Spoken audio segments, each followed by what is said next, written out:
Sebastian is a German YouTube creator. He tells a story about a building in Munich that belonged to a respected locksmith named Hans Wagner. He was a hard-working man until his wife and son tragically died, whereupon he began work on the greatest piece of art. He made 4 safes.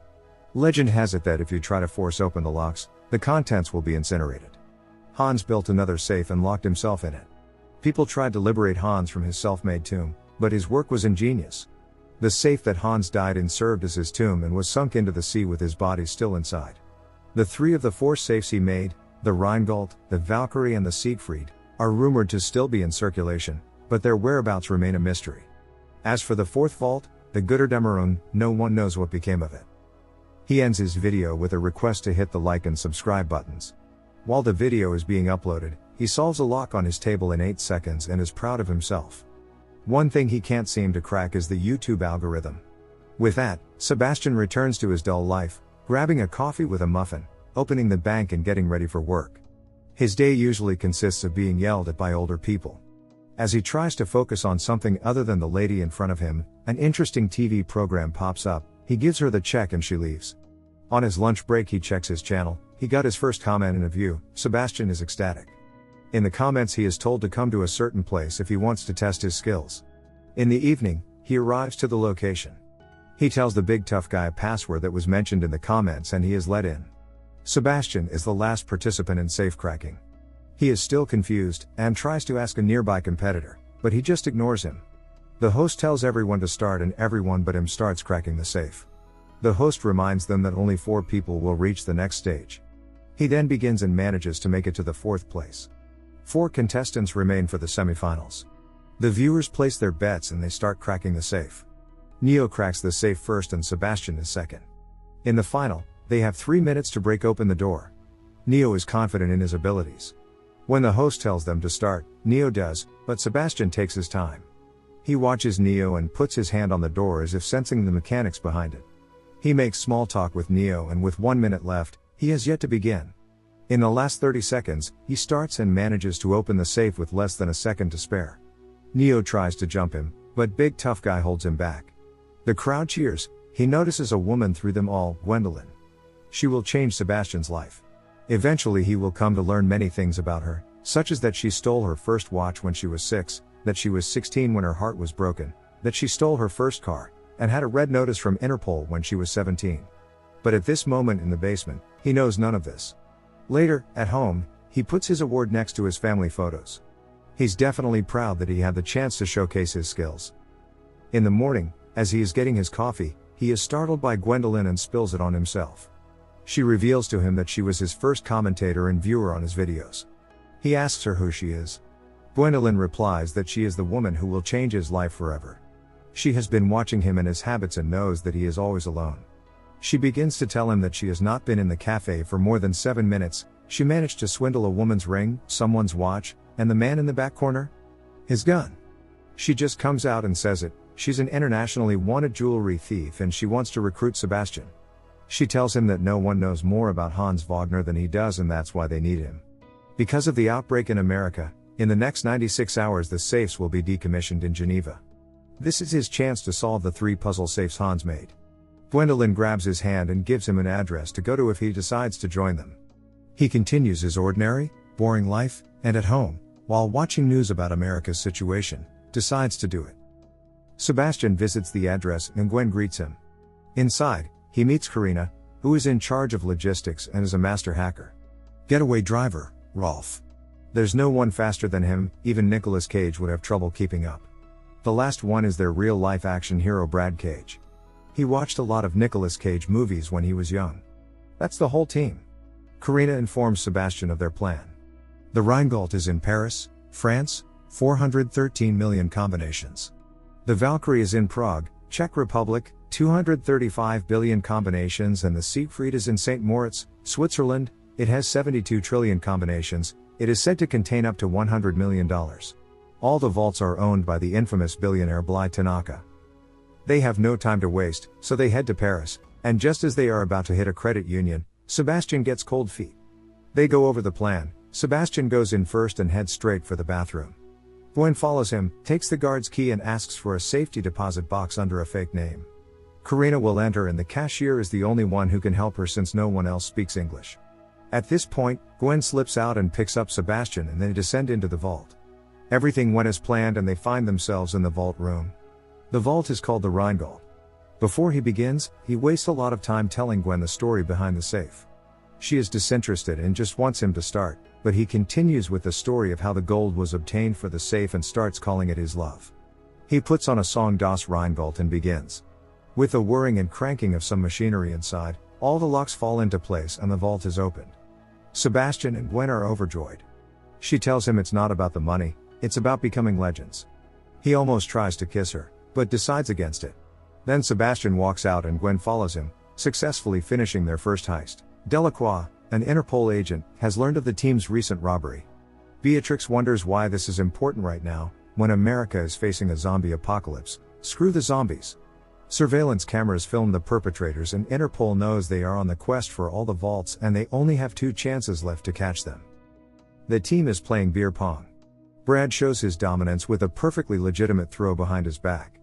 Sebastian befriends Rolf over some sandwiches, and chats with Karina, who wants to make out with him, but his eyes are on Gwen.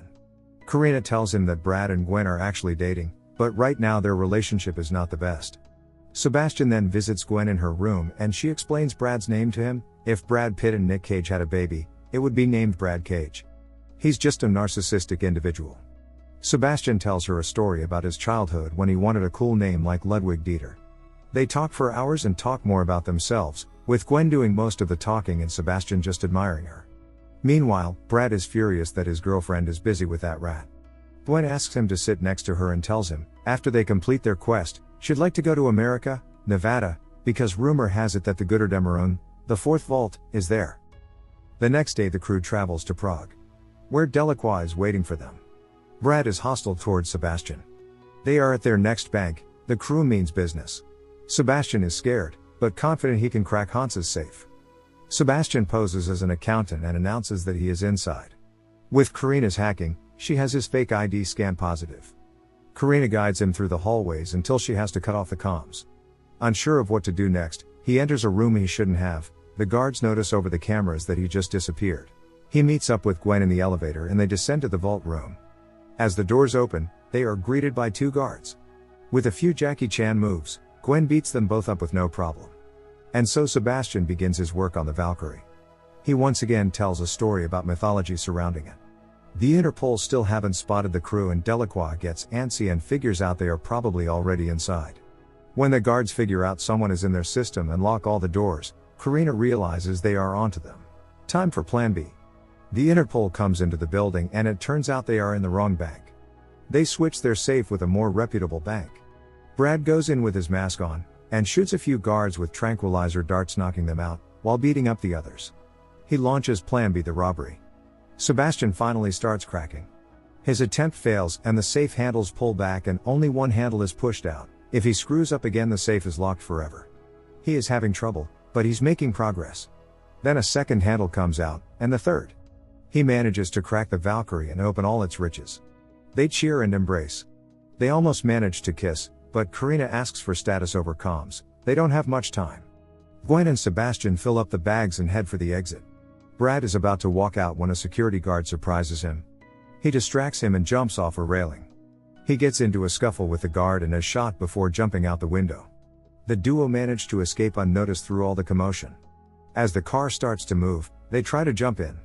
Brad helps Gwen, but when Sebastian takes his hand, instead of pulling him in, he throws him out. All the members, except Brad, look distraught.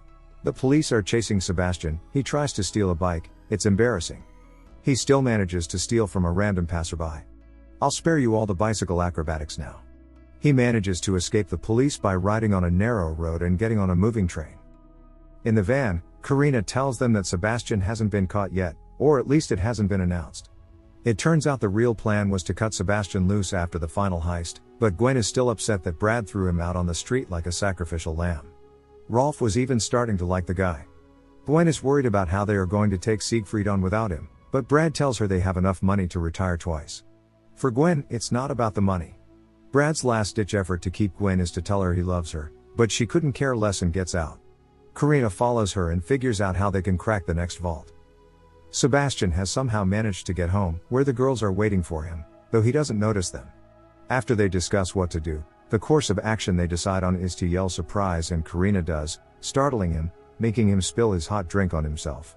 Gwen says she's sorry. Yeah, and that's it. He says that it doesn't matter if he forgives her or not, they will leave and he will go back to his mundane life. Gwen gives him a whole speech about how much she needs him and that he's the only one who can crack the safe and that they are going to make history. Sebastian sits down, takes a sip of whatever he's having, agrees, and asks about the plan. Meanwhile, the Interpol agent decides to do some research on YouTube. He searches for Hans Wagner and finds Sebastian's video and quickly matches him and the robber. The interesting thing is that the video was uploaded 1 minute ago and the comment is from 2 weeks ago. Sebastian dreams of zombies. When he wakes up, they are on their way to the destination of their last quest, St. Moritz. Interpol agents patrol every corner of the last vault located in a casino. The vault is to be transferred in 2 hours. They intercept an encrypted message from the squad saying they will strike the casino at 5 a.m. It sounds too good to be true, but they wait until 5 anyway and enter the casino. There, a manager tells them that they know about the risk and have already taken action. When he asks who told them, she says Interpol informed them and the safe was taken 1.5 hours ago. It really was too good to be true. Delacroix has been played. 8 hours earlier. Karina calls the manager and tells her about the robberies and she reschedules the safe transfer. Gwen somehow managed to sneak into a car and stay hidden, then beat up the 2 guards and left them on the road. They made sure Interpol intercepted the fake coded message. They retrieved the Siegfried from the casino and loaded it onto the truck. With Gwen and Sebastian disguised as guards. In present time, on the road, after his usual warm-up, Sebastian puts on the music and begins to tell Gwen the story of the safe, talking to the safe at the same time. Meanwhile, the police leave the casino. Brad is furious that his team betrayed him, which they did not, since they parted ways. He finds Gwen's location via Find My iPhone and Karina notices it and tries to stop them, but they drive away and the police apprehend her, but not before she manages to send Gwen her last message. Beatrix promises that she will take care of her little brother if she gives up just one piece of information, which is where they are going. She spilled the beans. Sebastian is on the 6th of 7 handles, he's cracking the safe on the go. After a few sharp turns, he slaps on the safe and the gear kicks in place. He's cracked the Siegfried. Although Brad and the cops are still on their tail. They open the safe, fill their bags and Brad is there waiting for them. From action hero to villain or just a jerk. Brad tries to shoot Sebastian several times, but Gwen has removed the firing pin. She and Brad argue. Sebastian cannot take it any longer and lunges at him, punching him. After that pitiful display, Gwen ties them to the truck and gets out with Sebastian. The police arrest Brad and Rolf. Gwen is glad that Sebastian at least tried to stand up for her. He tells her he likes her a lot, and despite the bad timing, she ends up kissing him. She likes him a lot too. With the money, they make their way to the boat. Delacroix has managed to catch up to them. So they have a standstill with guns drawn. Gwen makes a deal with Delacroix. He can take her if he lets Sebastian go. The agent agrees but Sebastian doesn't. Gwen tells him she will find him and they will solve the Götterdämmerung together, yells at him and he finally gets on the boat and leaves. When he checks his fake passport with the name Ludwig Dieter and sees that she got him a ticket to the same place she is going, he's heartbroken. Of all the people in the world, she was the only one he wanted to be with. Somehow he knew they would reunite and solve the Götterdämmerung. Sometime later. In California, a woman and a man walk into a locksmith shop and find Sebastian. They show him the blueprints of the Götterdämmerung and ask him if he can crack it. He smiles.